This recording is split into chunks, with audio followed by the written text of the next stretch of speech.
My father is a dick. When he got my mother pregnant, he wanted her to quit her job and just stay home to be a good little wife and mother. He is very well off due to a trust fund and he doesn't really need to work.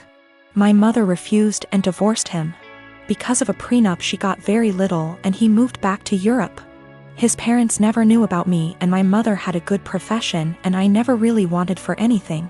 My grandmother and grandfather, her mom and dad were awesome. And I got to spend my summers exploring the wilds of Western Canada with them. My father never paid the child support he should have. Like I said, it did really matter. My mom makes good money and she gave me a great life as a child. I'm getting married. I met the love of my life at university and we have been together for 8 years. He is a wonderful person and he really is my lobster. His family is from the same city as my father and they are a huge rambunctious bunch. Because of a lot of intermingled business and personal relationships, my parental grandparents found out about my impending wedding, and me I suppose. They have been in contact and want to come to Canada to meet me and my fiancé, who I guess is a grandson of an acquaintance of theirs. Small world.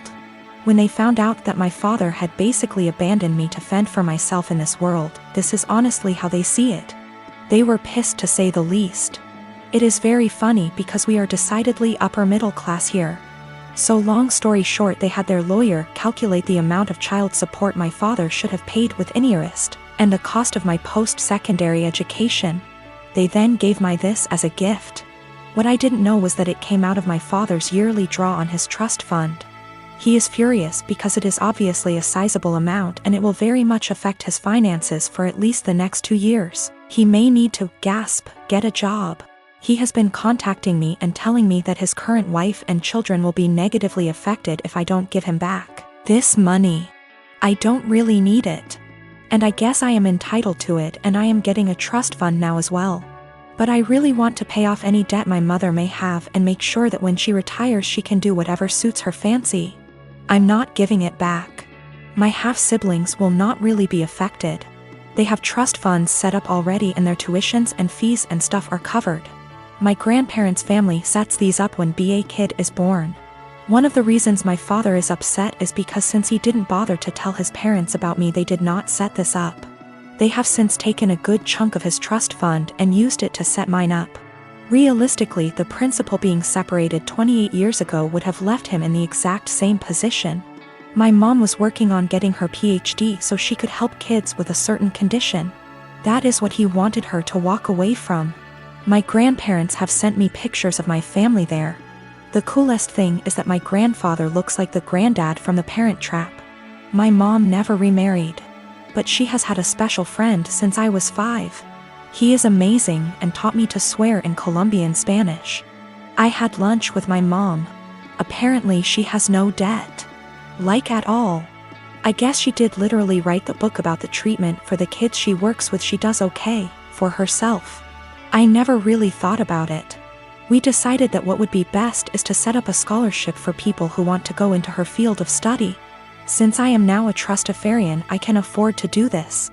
I am however going to book her and her friend a trip for after my wedding. And I am going to go pay off my car. My half-brother has posted about this. He has a slightly different viewpoint than myself. He is not in any way coming after myself or my mother. He is a young man who is disillusioned with his father. I have been with my fiancé for 2 years. We are both 37 years old. We're getting married soon. I've only met her family a couple of times. My daughter, Judy, 16 years old, has never met them till very recently, where they hosted dinner to celebrate 4th of July, and that's when they met her for the first time. Judy has a visible burn scar on her forehead. It was due to an accident she was in when she was 9. She used to be incredibly insecure about it, to the point where I was forced to homeschool her, and it was hard trying to deal with and navigate through this rough time. Now she's doing a lot better, though some comments can really cause her to become stressed out and anxious. My fiancé knows all that and respects it. Before we went to her parents' house, I asked her to tell them about Judy and her struggle, and get to try and not say anything negative about it or possibly mention it. She said she would guarantee no one will say anything. We got to the event and they talked to Judy and she slowly warmed up to them. Everything was going well till I was dinner time. My FMIL looked at Judy while she was eating and pointed at her scar, basically asking questions about it, which made Judy lose her appetite and start to get uncomfortable. I kept sending my fiancé and her mom signs to knock it off, but to no avail. Finally, FMIL then brought up the wedding and asked my fiancé if it'd be possible to Photoshop the scar out of any wedding photos that will have Judy in them, just in case they distract viewers.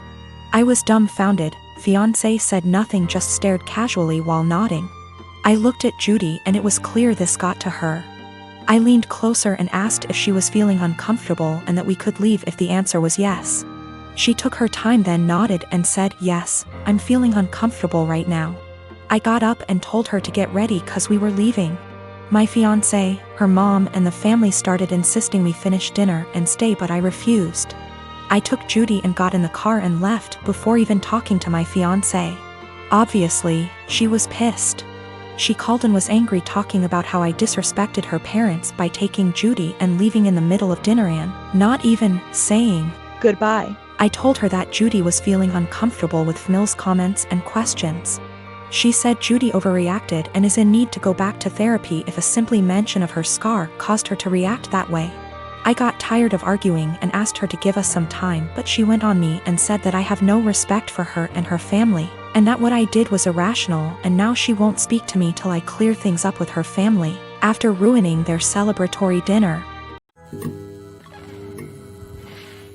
My husband and I, both in our early 30s, have been together for over a decade and made the decision to not have kids. I like kids, I have nieces and nephews, we just don't want them for our own reasons. He had a vasectomy, which only a few people know about. Our families are aware we don't want kids, as they've asked this before during different major life events, our wedding for instance. We recently bought a 3-bedroom home with a nice yard in a nice area. Excited to show our new home to family and friends, major upgrade to our previous home, we hosted a housewarming. During the party, one of my sibling-in-laws, Alex, made a few indirect comments about all this space. And kids would love it in our house, etc. Eventually they asked point blank when we were having kids. I made a light-hearted joke about it, which is my go-to for this question. "Oh, well, I like sushi too much to have to give it up for a pregnancy. Plus not drinking for pregnancy and breastfeeding? No thanks." I tried to make it very light-hearted and laugh it off. Most people just laughed along.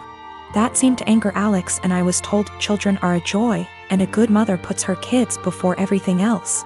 I agreed, children are a joy, I like spending time with the nieces and nephews. And obviously I can't be a good mom if I chose sushi over kids, so I just won't be a mom, paraphrased. Still trying to brush it off in a gentle way, because I'm not trying to start a fight by telling them to stop asking in front of everyone, because I know my tone will be seen as rude and abrasive. We move on. But Alex is still annoyed and making little comments in their group about how flippant I am about it and how when it finally happens, then I'll understand. My husband heard this and jokingly said, "Well, if she gets pregnant, that'll be a problem for the divorce lawyers." That seemed to piss them off more, but they stopped. With holidays coming up, we have not been invited to Alex's usual Halloween bonfire. When husband spoke to his parents, they told him Alex was annoyed we were so careless and callous about our child-free status and to say what we did, and they realized we had taken permanent steps to ensure we never had kids. That we know they had to do if to have kids, etc. And we are AHs to just not care. I feel bad because they did do if and lots of fertility treatments to have their kids. And even then they still had a few miscarriages. I can't imagine wanting kids and struggling to have them and then deal with miscarriages. But at the same time, I'm so tired of justifying living my life how I want. I feel terrible my joke was taken the way it was and that I hurt my IELTS. I truly never meant for that to happen. After the bonfire this weekend, we will be reaching out to have a heart-to-heart, if they'll accept it. Either way, I'll be apologizing for hurting their feelings, let them know I love their kids and them. But I will also be firmly putting down any further attempts to discuss our child-free status, if the conversation is about changing our minds. I have not told them our reasons for being child-free, so I think perhaps if they are willing to listen, I'll explain them and hopefully the conversation can be constructive. My son's dad is going through some financial issues at the moment and struggling to make ends meet, and I try to be understanding. I try my best to give my son nice things. Now his nice clothes are reserved for going out. If he wants to play, that's fine, but he can go and play clothes. I do not want him playing in those clothes, and I sent him over there with a bag of causal clothes. We go to mass every Sunday and I have him dressed nicely. Now during mass I gave him to my ex because at that point it is now his week to stay with Alex. However, every single time, Alex will come back to me and his clothes will be wrecked, whether it's played in dirt, ripped. The buttons are off, the jeans are stained or ripped as well.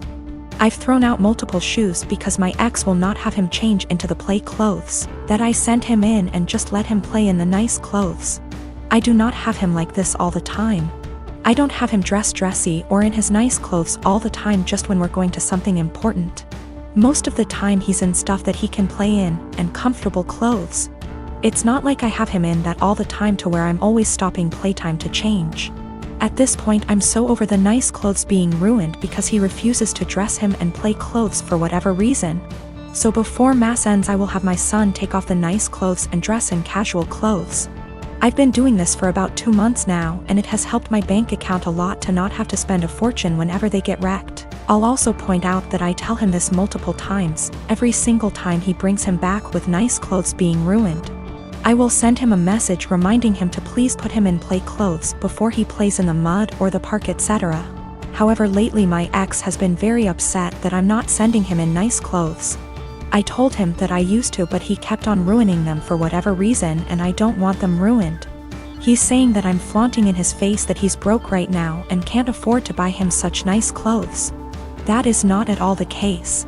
I said that that is his own insecurity talking because I have never ever done that and I'm giving him multiple chances. I'd even be fine if he at least washed them to the point where they weren't unwashable and stained. However, he keeps saying that I am rubbing in his face that he can't buy him nice clothes right now. He needs those clothes whenever they go out to somewhere nice, and I'm being an asshole to him because he lets his kid play, and I don't want him to enjoy his time with his son and they're just clothes. I said if it has such a little significance to him then he doesn't need them that bad, and there is no argument here. He's pissed at me. I told her to a couple of my friends and family and they agree that I'm the insensitive to his situation.